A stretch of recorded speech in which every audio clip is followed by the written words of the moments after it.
a brief summary of this video, I'm going to be talking about how humans view machines as being like them, humans view themselves as being machine-like, and this being the ultimate thing of humanity, and the arts, especially with music, a lot of it can be done with machines. Machines can replace the human because humans are machines, and all this to achieve perfection. However, a lot of this is a fallacy in and of itself, simply because humans are not machines, and while humans are more perfect than machines, at the same time there's an imperfection due to an inability to understand this perfection. Now that you got the nitty-gritty of my video, and wow, not even a minute into it. So, I'm your host, Neko AV, and welcome to this video of mine. And of course, initially it was just going to be a response to Andy Edwards and his video on computer music is not real music. And I wasn't sure what to go about this until, the day before this recording, which case Marco Meatball, Marco, on the Marco Meatball channel, Marco himself had uploaded a video, and premiered a video, I should be saying, about people using artificial intelligence to expand upon existing music in video games. And this was a good thing to watch while I was commuting to work. And the video ended like a few minutes before my schedule, so that's perfect for me.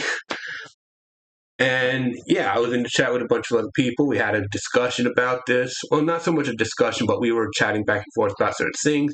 And it made me realize a few things that I wanted to talk about that actually helped me to better put to words what I want to say in relation to what Andy Edwards is talking about. Now, first and foremost, he did talk about stuff like automatons and what would become known as orchestrions. And I've already done a video on that, so I don't feel like I should be talking about it because, well, I said all that there is to be said, But there's also something else here to really talk about, which is the whole thing of looking at humans as machines, even though, like, one of the big conclusions that Andy had come to is that humans are not machines.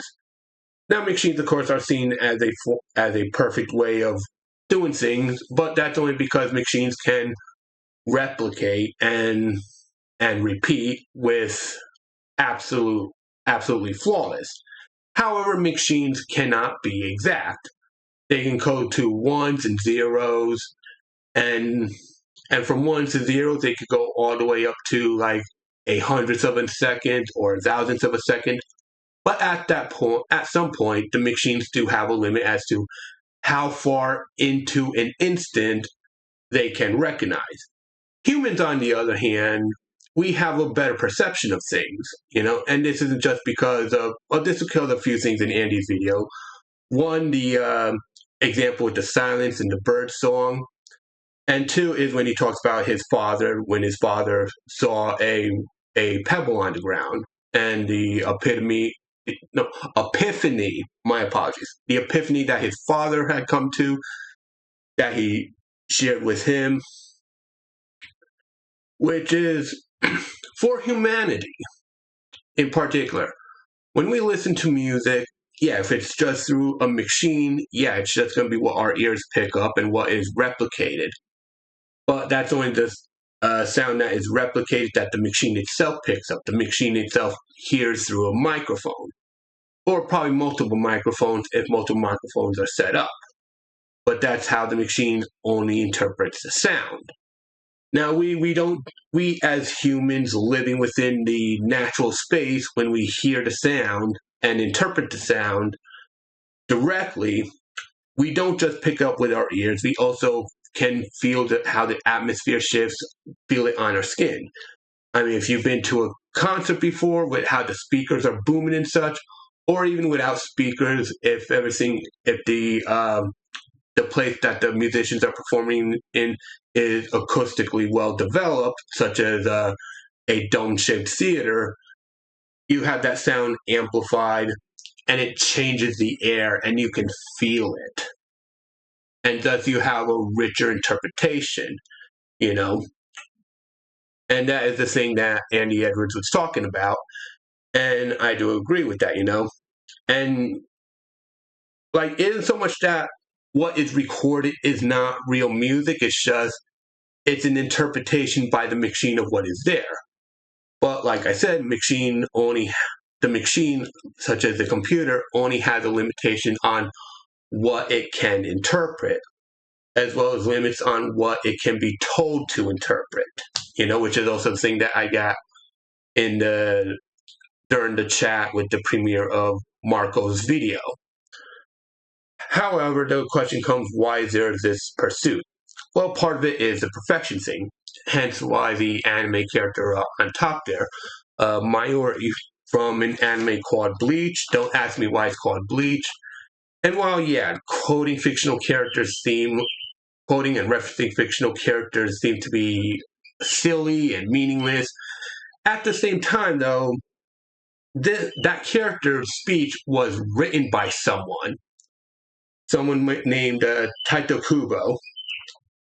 And the speech is basically about how perfection is nothing. Perfection is a dead end, it's hopelessness, it's an impossible concept, but people are infatuated by the concept. Despite the fact that once you achieve perfection, well, that's it. There's no imagination, no intelligence, no ability, and no improvement. Hence why it's a dead end. There's hopelessness there. Once you have perfection, you have nothing else. Excellent speech, which, despite going against perfection, does perfectly describe why perfection is a fallacy to achieve. Always achieve to be better, but don't try for something as impossible as perfect. Very excellent speech. But why do people aim for it anyways? Part of it is the infatuation, but a part of it is also a romanticism of the machine. Because machines are exact, but are incapable of despite being incapable of being precise, and only as precise as the numbers that are permitted to be put into a machine. Because, like I said, machines do have a limit of perception. They can't be absolute in being exact, but machines can come close enough. But there's another reason, which is also why I include the other videos on the side, one from Aiden Paladin and the other from Tentacruel, which is very much relevant. With Aiden Paladin, you only need, I only spent the first 68 minutes, I know, which is a long time, an hour and 8 minutes. But what I get out of it is that people who are perceived as having lower intelligence are perceived as inferior beings, they're perceived as animalistic, lesser, whereas those who are of higher intelligence is perceived as being more human and more deserving of respect. Of course, a lot of people are indifferent to higher intelligent people, but at the same time, many who are indifferent to the higher intelligent people are still have a dehumanizing opinion when it comes to lower intelligent people. And an interesting thing is that higher intelligent people are also viewed as being more machine-like. And so, in a strange way, being seen as being more machine-like and being more intelligent can, in some instances, be viewed as being more human, despite the fact that there is a lack of humanity within, machine-like behavior. And like I said, you end up closing yourself off from reality. You don't really perceive the world around you, you just perceive through a basic understanding of senses rather than what multiple senses are saying of your surroundings. Which would also explain why sometimes you'll see a lot of people, including those who are of high intelligence, being simply unaware of the environment around them. Though that is just my speculation. Now, this feeds into the whole thing when it comes to Tentacruel's video on called Corporate Music: How to Compose with No Soul. And the thing that has jumped to me is how, as Tentacruel puts it, it's very basic and whatnot. Because having something that is more human, more primal, it can also be seen as embarrassing. And Tentacruel also talks in relation to a book that he was reading called Dialect of Enlightenment. Um, I keep forgetting the name of the other author. One of the authors is Theodore Adorno. I forgot the name of the other one. But yeah, and an interesting thing that is pointed out with Dialect of Enlightenment is the concept of the introversion of sacrifice. Basically, you compartmentalize yourself. You leave out elements of your own personality in order to fit into an environment. And, or at least that's my interpretation of what I got from Tantacruel's video. And so, like, this fits into a corporate environment simply because, well, you're hiding away that thing that could be embarrassing, that thing that makes you your genuine, authentic self, simply to function within the workings of the corporate environment. And as said in Aiden Paladin's video, this also says to be true when it comes to the academic world as well.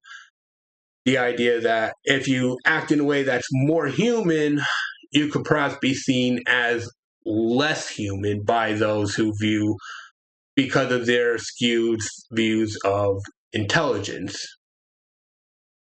And this plays into music, in my honest opinion, because of this idea of what is more machine-like, what is perceived as perfect, have an effect on the art of music as well as other arts.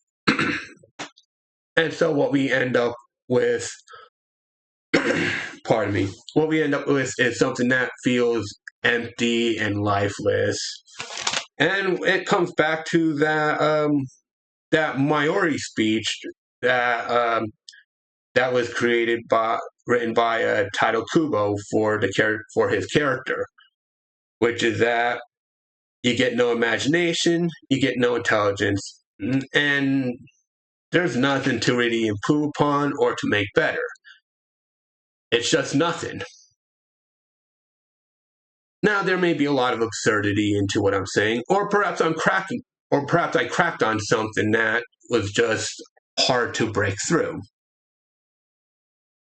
But this is what makes sense to me. And this is also going to drive into what I'm going to do later when I do my video on modern music, because I do plan to expand upon a lot of what I just said here. But until then, I am Neko AB, and I do thank you for watching. I also need to confess that the whole perfection thing is a problem that I do need to get over myself, because I do have 2 more videos to upload. Just that perfection also leads to, well, let's just say that I'm trying to break through my own personal dead end. Until then, I thank you for watching.